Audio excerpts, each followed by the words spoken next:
Salut les coureurs, salut les triathlètes. Aujourd'hui, on va parler d'un sujet qui touche absolument tout le monde. Ce sont les douleurs fantômes, les maladies subites qu'on connaît tous la semaine qui précède les courses. Qui n'a pas eu une douleur au genou, qui n'avait pas eu depuis des semaines, qui sortent quelques jours avant sa course? Qui n'a pas commencé à être enrhumé quelques jours avant sa course? On a tous eu droit à ça, absolument tous. Et ce qui est bien, c'est qu'avec le temps, moi j'ai appris à rire de ces phénomènes. Parce que bien sûr, vous n'avez aucune blessure. C'est juste votre cerveau qui se met en mode protection. Alors il y a une étude qui a montré que le cerveau était capable de produire des douleurs dans le corps, douleurs bien réelles, en cas de gros stress. Et avant une course, on a vraiment un gros stress. Alors pourquoi ça se passe comme ça? Tout simplement parce que votre cerveau, il est là pour vous protéger. Et qu'est-ce qu'il fait votre cerveau? Il vous trouve une excuse pour ne pas réussir votre course. En faisant cela, il vous ouvre une porte de sortie si jamais la performance n'est pas au bout. Vous aviez mal au genou. Vous pourrez toujours dire j'ai mal au genou. Attention, hein, c'est absolument involontaire. Moi, je me rappelle mes premières courses il y a très longtemps où je me disais mais c'est pas possible, je me suis entraîné pendant des mois, j'avais rien. Et là maintenant, je suis malade, j'ai plus de jambes, j'ai mal à la cheville. Et puis, le jour de la course, comme par miracle, tout disparaît. Donc, quand ça va vous arriver, n'oubliez pas ça. N'oubliez pas que ce ne sont pas des vraies douleurs. On ne parle pas de blessures et quelqu'un peut se blesser la semaine avant une course. Mais la douleur qui sort de nulle part, le petit rhume qui sort de nulle part, la sensation de ne pas avoir de jambes, on l'a tous connu. Essayez d'en rire. Parlez-vous vous-même. Moi, je dis à mon cerveau, écoute, t'es bien gentil là avec ton histoire de mal au genou. Mais moi, j'ai une course dimanche. Alors, on va faire comme si j'avais pas mal. Hein. Donc, tu me laisses tranquille. Tu me laisses préparer ma course tranquillement. Et tu m'oublies. Je vous promets, au bout d'un moment, vous allez en rire. Mais il faut avoir eu l'expérience plusieurs fois. Ça marche à tous les coups. La douleur disparaît le matin de la course. Si vous étiez enrhumé, hop, le rhume, il s'arrête. C'est comme ça. Donc il faut en tenir compte et ne pas s'inquiéter. Vous continuez à faire vos séances normalement. Vous ne vous dites pas, oh là là, bon, peut-être que je vais devoir... Non, non, faites vos séances normalement. Faites ce que votre coach a prévu. Faites ce que vous avez prévu. La dernière semaine, il n'y a pas grand-chose. Gardez juste un tout petit peu d'intensité pour pas vous endormir. Hein. Mais sinon, le volume, c'est 40%, 50%.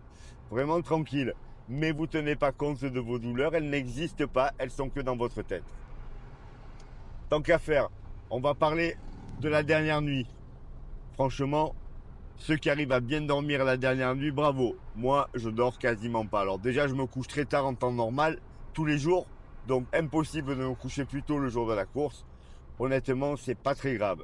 Ce qui est important, c'est de dormir dans la nuit qui précède la dernière nuit. C'est-à-dire, par exemple, si votre course est le dimanche, essayez vraiment de bien dormir le vendredi soir. Le samedi soir, vous allez être super stressé. La plupart du temps, on met le réveil très tôt, puisqu'il faut arriver à se lever 2-3 heures avant la course.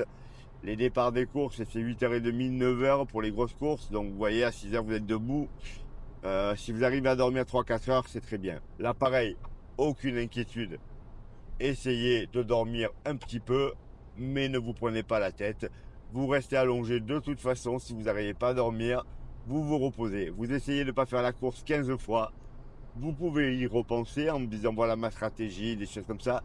Mais il faut éviter de se mettre un gros stress et de faire la course pendant toute la nuit et d'arriver le matin épuisé. Hein. Donc la nuit du vendredi au samedi, vraiment, vous essayez de bien dormir. C'est aussi pour ça que moi je conseille le samedi de lever le pied au niveau alimentaire. La recharge glucidique plutôt le jeudi et le vendredi. Le samedi de la faire de façon un peu plus légère, notamment le samedi soir. On oublie la pasta partie où on s'en met plein le ventre parce que sinon vous allez être ballonné, vous n'allez pas être bien. Donc vraiment l'idée c'est vraiment de se déstresser. Et pour ça, apprenez à respirer tranquillement, apprenez à vous détendre même si vous ne dormez pas. Et vous allez voir le matin de la course, vous allez partir sur le lieu du départ, vous allez faire un petit footing et vous allez vous dire tiens j'ai plus mal. J'ai plus mal, oui parce que vous y êtes, c'est parti, il n'y a plus rien à faire, il n'y a plus qu'à faire une belle course. Alors, le stress, c'est un truc positif. Il ne faut pas le prendre comme un truc négatif. Le stress peut permettre de surperformer. Mais il ne faut pas qu'il soit trop fort et qu'il vous paralyse. Il faut trouver le bon compromis. C'est-à-dire, la course, elle est importante. Je l'ai préparée pendant des semaines. Donc, je suis hyper motivé. Je vais faire un peu attention à tout. Imaginez un U à l'envers. Il faut arriver en haut du U à l'envers au niveau du stress. Tout en haut. C'est-à-dire là où vous maîtrisez encore les choses. Si ça bascule de l'autre côté et que ça redescend, là vous ne maîtrisez plus rien et votre stress va vous étouffer. Un peu comme les gens qui paniquent pour les examens. Si vous vous êtes bien entraîné, si vous avez fait tout ce qu'il fallait, il n'y a aucune chance que ça ne se passe pas bien. Aucune. Vous avez de la chance. C'est pas un sport d'adresse. C'est pas un sport où la chance va jouer. Si vous courez à l'allure qui est prévue, si vous avez mangé ce qui était prévu, si vous mangez ce qui est prévu pendant la course, si vous avez fait les kilomètres qu'il fallait faire pour bien vous préparer, il n'y aura pas de mauvaise surprise. Alors, ça peut être un peu mieux que votre corps, un peu moins bien. Alors, on est à quelques minutes près, on ne peut pas maîtriser. Mais il n'y aura pas de défaillance. Il n'y aura pas de défaillance si vous faites ce qu'il fallait. Il n'y aura pas d'autre problème que ça. Je vous dis, il n'y a pas une histoire de chance. Si vous avez un match de tennis, vous pouvez mettre toutes les balles dehors de 2 cm sur un match et le match d'après mettre tout à l'intérieur pour 2 cm. Vous avez joué exactement pareil, mais d'un côté vous avez fait un super match et vous avez gagné, et de l'autre vous allez perdre et vous allez faire une contre-performance parce que toutes vos balles elles étaient 2-3 cm plus loin. Donc voilà, là la chance il n'y a pas, vous allez courir à l'allure prévue et vous allez voir, tout va bien se passer. Mais je vous le redis, donc la dernière semaine, on ne stresse pas pour les douleurs fantômes, on en rigole. On se parle en se disant, mais oui, bien sûr. Et oui, maintenant, tu as mal au genou et tu as pas mal aussi un peu au pied aussi. Oui, tu vois, tu le sens un peu ton pied. Une fois que vous avez compris le système et que vous allez dédramatiser cela, vous allez voir, ça va disparaître comme par magie. Voilà les coureurs, voilà les triathlètes. Bonne course à tous.